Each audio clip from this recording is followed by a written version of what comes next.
Height has to be one of the most important coaster stats. It determines most other stats actually. It determines speed usually, for obvious reasons, and it also determines the length of the ride, because if the ride is short in height, you won't be able to make it through as many elements. Basically, what I'm getting at is height is important for a coaster. All this especially applies back during the coaster war when parks wanted to break all records. So I thought I would decide what the best coaster is for each height milestone.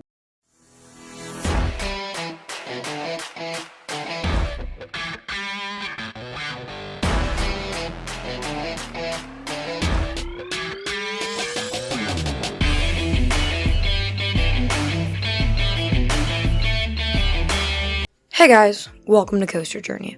And before we start, I do want to explain the rules a little bit further.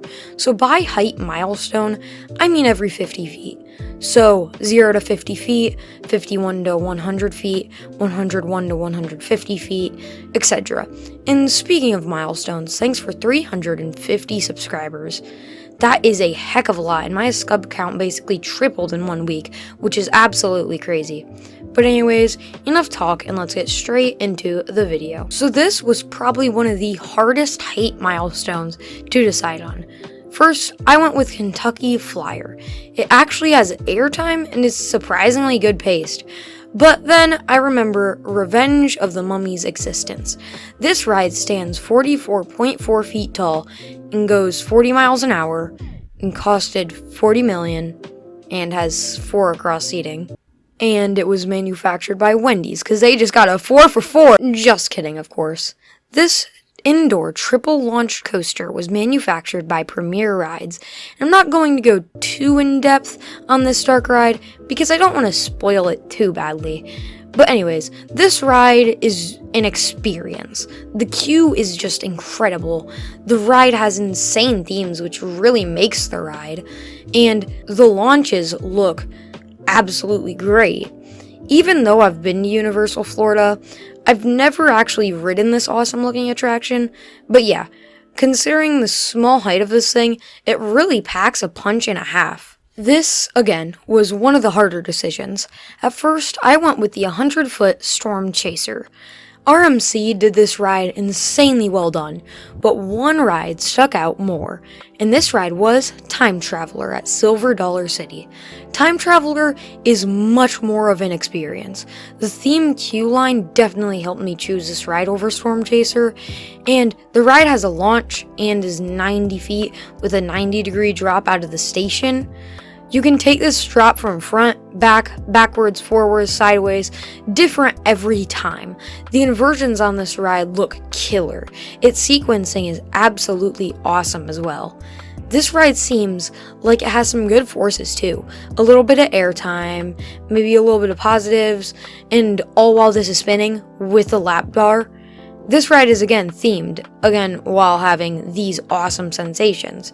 Now, Storm Chaser seems like much more intense and airtime filled, but I feel like Time Traveler is much more unique and well-rounded and themed. The honor of the best coaster from 101 to 150 feet belongs to Untamed. This ride is absolutely twisted. This ride has some of the wildest inversions, not to mention the absolutely crazy airtime. This ride's sequencing, like Time Traveler, is absolutely great. Some G's and then some inversions, some airtime, throw in some laterals, then some hang time. What a fun ride. There are so many Outer Banks, and Outer Banks are fun.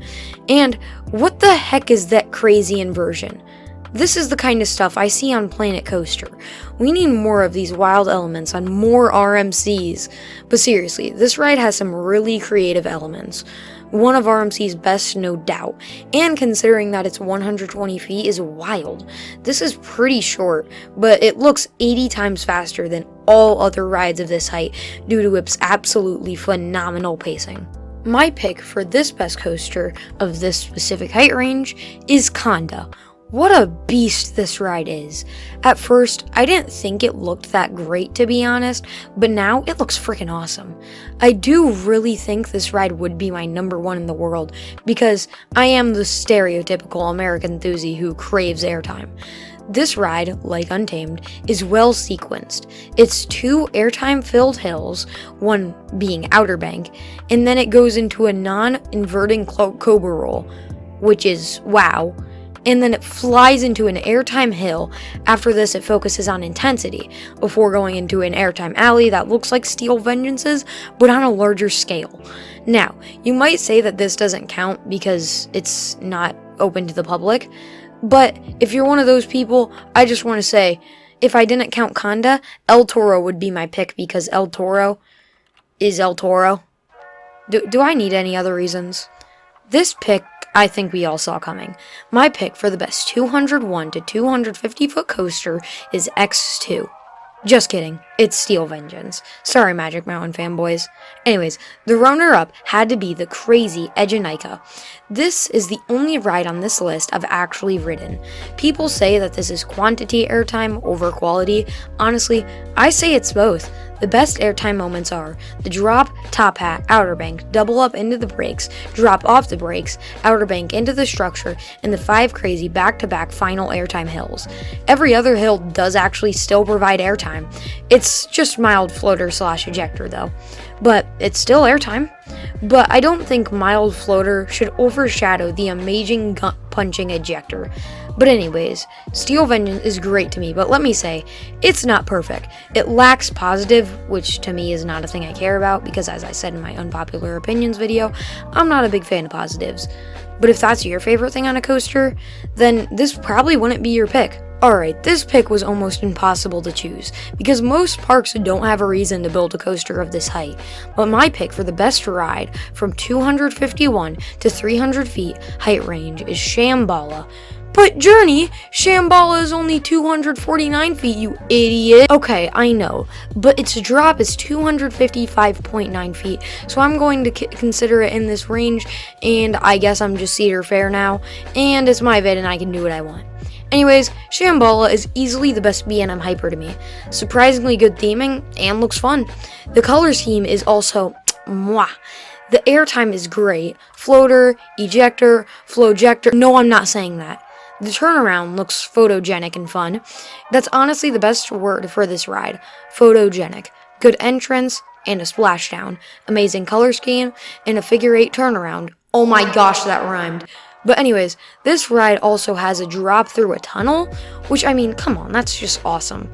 Anyways, not much else to say about this ride, it's just awesome. This one is one of the most obvious. Fury 325 has to take the cake. Even though it has a bad color scheme, I'm sorry, it still looks amazing. What this ride does well is banking. This ride is almost always banking. This ride sequencing looks amazing, like all other rides on the list. Sometimes it's low to the ground and positive G's filled. Other times, it's high up and packed with airtime. This ride was also manufactured by B&M. You know, the same people that made this, and well, this. Anyways, this ride was done to perfection and was a great fit for Carowinds. How could you see this ride and not say, oh yeah, I want to get on that, even though it has a color scheme that's mediocre? Not to mention, all of this with B&M clamshells. These things are so comfortable and unrestricted, allowing you to truly experience forces. And that name, even though it sounds like an Xbox gamer tag, it's great. This ride is an absolute fury of beautiful elements, if only the color scheme was that beautiful. Okay, this range, I had no idea what to choose. So many options. Just kidding, there's only one coaster of this height range. Red Force. I do not know what's better in this ride. The color scheme, the top hat, the pop into the brakes, or the freaking awesome launch sound.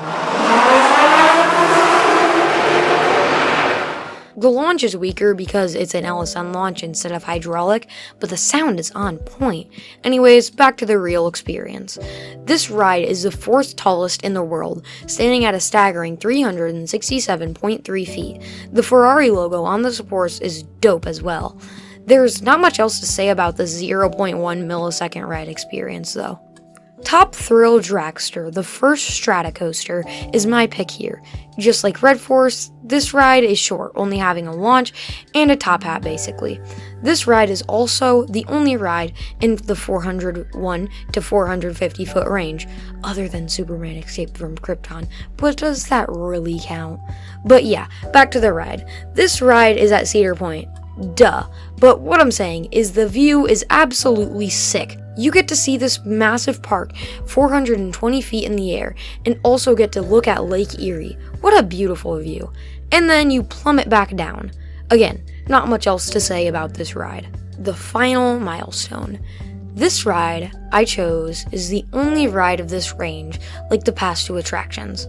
Same layout too, well, almost. This ride is obviously King Ka. This ride is often considered worse than Top Thrill, which kinda sucks because no one can enjoy it for what it is. Let's take a moment to appreciate King Ka. Okay, moment over. These restraints suck. I'm so glad that Top Thrill kept the intimate T-bar. This ride is also isolated, not in a good way. This ride is also known for having a rattle, and not as good of a launch as Top Thrill Dragster. And it has a drop tower built into the sports, which slows down the operations as well, unlike a similar ride. But just kidding. This ride has the same layout, basically, as the other two attractions, and seems like a really fun ride. Anyways, that about wraps up this video. What did you think about my picks? Let me know in the comments. And as always, drop a like and subscribe if you want to see more content like this. Leave some video ideas in the comments below. Also, I'm thinking about doing another fun facts video, so tell me what park you want me to do fun facts on. But anyways, thanks for watching. This has been Coaster Journey, and I'll catch you in the next one.